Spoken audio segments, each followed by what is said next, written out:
What's up, guys? It's Unqualified Critics, and your boy needs an excuse to take a break from work for a little bit. So let me get you this video. There's been something on my mind, but I haven't quite put the pieces together to where I felt comfortable talking about in a video. I've seen a lot of comments over the last couple of years from people that make Arcade1up content. So it's a lot of voices in the community that I think are pretty divorced from the reality of what's wrong with what we're getting, because there's something wrong. Everybody knows it, right? We finally at a place where Arcade1up's making cabinets we like, the XLs, the Deluxes, but they're not with the titles we want, and that sucks, because this is a company that gave us Burger Time, they gave us Golden Axe. Yeah, it sucks. I mean, it feels like wasted potential. So I think the natural reaction is, what can we do to fix this? And here's my thought on it. And I don't know. I thought about, should I even make this video? Because it's kind of negative, and nobody wants to sit and watch a negative video. I don't know. You tell me if you think I'm wrong in the comments, because maybe I am wrong and there's another path. I think there's a fundamental issue with Arcade1up production. Now, Michael B had a video. I didn't watch it because it's like an hour and 20 minutes long, and I don't have time for that. But there are a lot of comments summarized in this post that I think are reflective of what I've been seeing over the last couple of years. Again, just what can we do differently to get the cabinets we want? So there's an issue that I think is the fundamental disconnect between what we want, maybe what Arcade1up of old wanted to do, and then reality. Reality being cabinets sitting on shelves collecting dust, which I've pointed out, and a lot of people have pointed out, and there's always people to say, oh, that's just doom posting. It doesn't matter that there's 3 pounds of dust on this shitty Arcade1up cabinet in the back of a Walmart. No, it does matter, and it's the reason we're not getting the cabinets we want. All right, so let me step back. Minimum order quantity, MOQ, it's just a term for production. It's how many do I have to buy as a company to get my item to sell, and at the price I want. Arcade1up's not building these cabinets. They're placing an order with a factory, and that factory has a minimum order quantity for the cabinet for the price they want.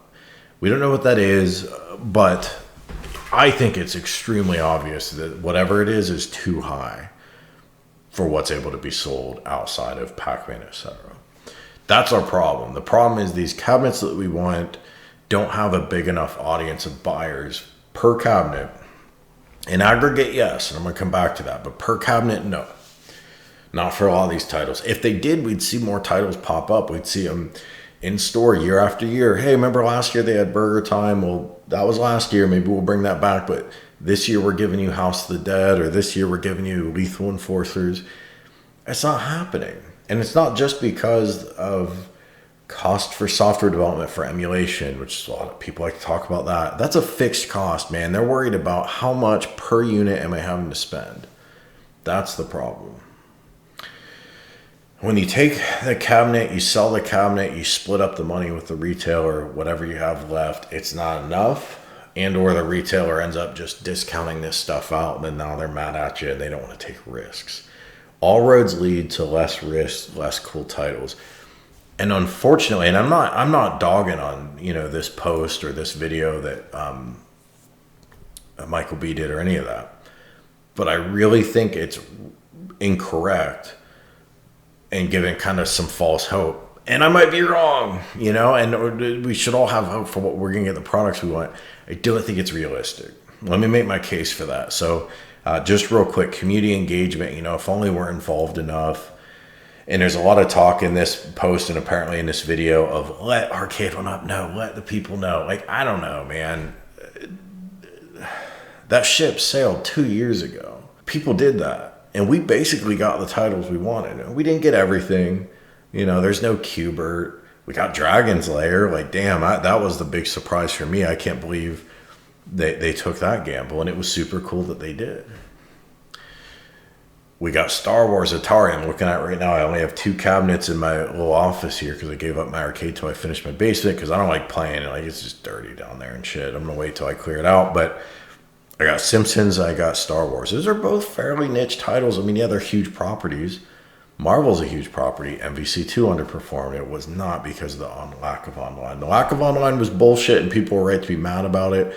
Or I don't know. I don't have that cabinet. I didn't follow that closely, but I think I remember it didn't have online play in the beginning, but it was promised, whatever. That's bullshit. That also ain't why it underperformed.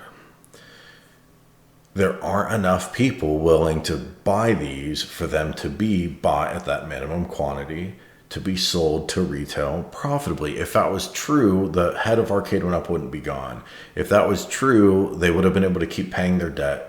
They took a debt out in 2020. They had assumptions that the market would be big enough to buy their stuff. They just got to get you the right product. They tried. They did a good job trying. They got some pretty good products in front of us, and now we have XLs and Deluxes. They fell flat outside of Pac-Man and a few other titles. So that's all we're getting now. Now, I'm not saying that's all we'll ever get. But I mean, just talking about make LinkedIn posts, not to let people know. That's not going to work. Talking about educating the retailers, that's not going to work. The retailers could be educating us at this point because they have sales data that none of us have. They've been selling these cabinets for years, and it's been the same retailers. That's not working. All right, so enough about that. The crowdfunding, I mean, I don't know. That may be for one cabinet every couple years, something really special. Like maybe they could have crowdfunded a Killer Instinct Pro, and then maybe they could have done it right. That's not it. Arcade1up's too big for stuff like that. That stuff is way too small time. There are really only, I think, two things that could possibly be done to improve the situation. And again, tell me in the comments if you disagree. I'm not trying to talk to you as some expert in retailing because I'm not, but I know a little bit about business, and there's clearly some things that have not gone the way Arcade1up wanted. Number one is they got to get their price to produce down so that minimum order quantity goes down. So now Pac-Man's not the only thing they can sell profitably, but they can sell some other cabinets profitably too. That might not be possible. And the only reason I say that is because don't you think, I mean, Scott lost his job as CEO of a company he helped start, and I think solely founded, if I don't know that for sure, but it seems like it. That's a big kick to the nuts, man. And you don't just give up for fun. Like, he tried whatever he can try, and I'm assuming the guy's, a competent guy. He's gotten pretty far in life.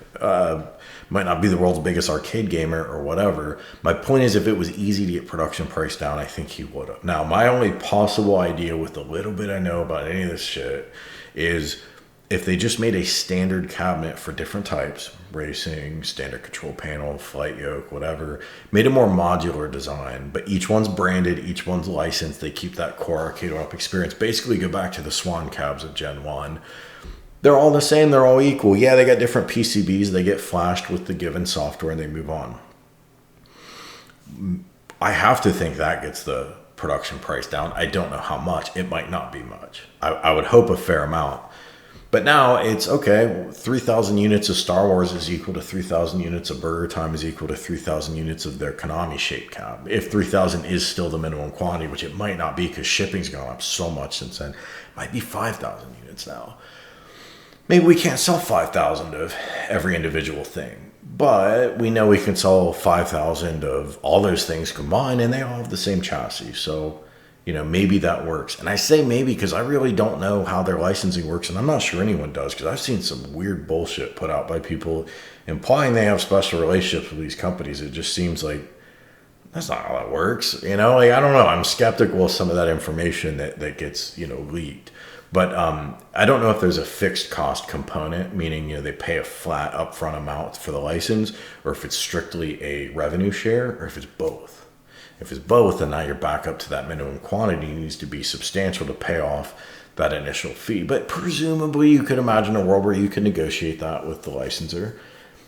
They got nowhere else to go. We know iiRcade was too small for the licensors to care to port their games over, even if iiRcade did the porting for them in a lot of cases.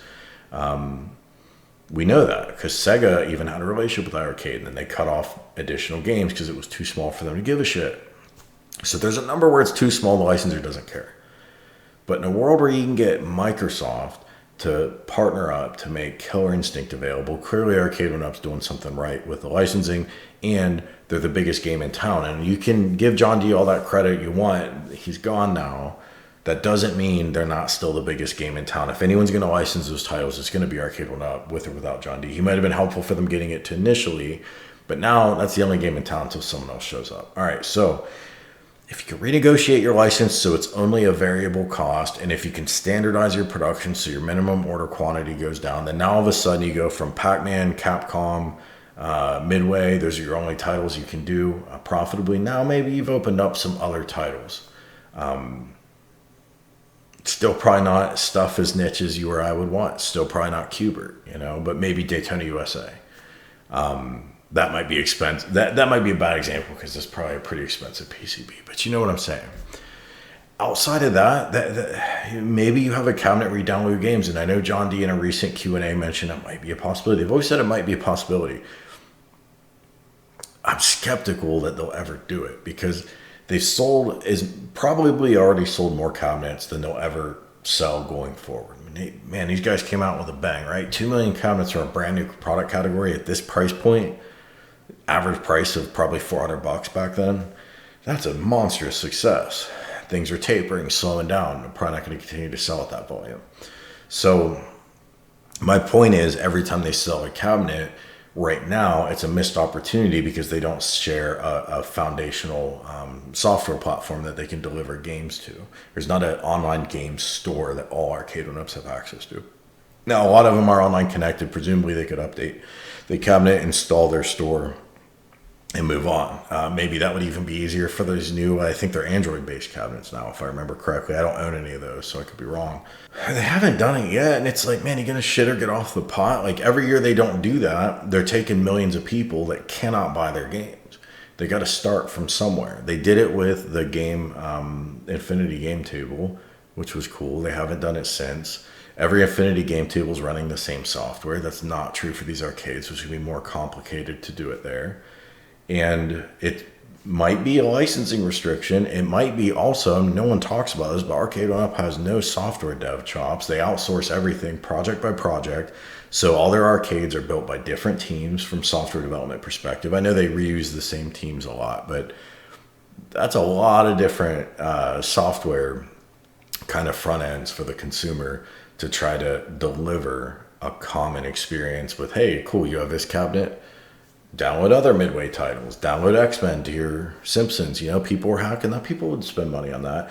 I'm skeptical Arcade1up can figure it out. If they can, then that is a way to kind of backdoor the more niche titles in. They sell you the cabinet for Star Wars, but they're able to get you other Flight Yoke titles to it. If they can't do that, and if they can't get their minimum order quantity down, we are never going to see niche titles again. I don't want to be negative. Like, I know it's kind of shitty. No one wants to watch a video. It's a downer. And that's my honest opinion. And I don't think no amount of lobbying the retailers or trying to connect with Arcade1up as a community. I mean, those might be good things to do, especially connecting with Arcade1up as a community, giving them feedback on the cabinet, telling them you want online play when they advertised online play, all that stuff for sure. But none of that's getting them to release Lethal Enforcers. Because the retailers don't give a shit. They gotta know that there's 10,000 people that can buy it because they don't want to play with small numbers. The factory will only produce it if you order X number of large amount of cabinets because they don't want to play with small numbers. And that's just the reality there. And Arcade1up's not just competing for shelf space. They're competing for allocations at the factory that could be building other shit. So that's what I think. If you disagree, let me know in the comments. If you have other ideas, let me know in the comments. I think John, Scott, the other guys at Arcade1up, we rag on them a lot, but I think they did, I know they did a lot more in the home arcade space than anyone else ever has. They created a new category, they led that new category, and it's not easy stuff to do. And yeah, they made a bunch of goof-ass mistakes, both of them did. But they took a crack at it, and these are competent guys, and they weren't able to figure it out. Because I think there's just some fundamental mismatch here between the market size and these big heavy products that you got to get across the ocean. You got to get it into a shelf, which is a pain in the ass for the retailer, big and heavy, takes up a lot of space. I mean, these are all things that, yeah, they'll do that if you can sell a lot of cabinets. They'll do that for Pac-Man. But you and I don't give a shit about Pac-Man. We've had Pac-Man. I've still got my Pac-Man, Miss Pac-Man cocktail that I like. And there's plenty of better Pac-Man products they've released since. Who gives a shit? We want the titles that we want. But I think we should be realistic about what works and what doesn't. Let me know what you think in the comments. And yeah, good talking with you guys. Chat with you soon.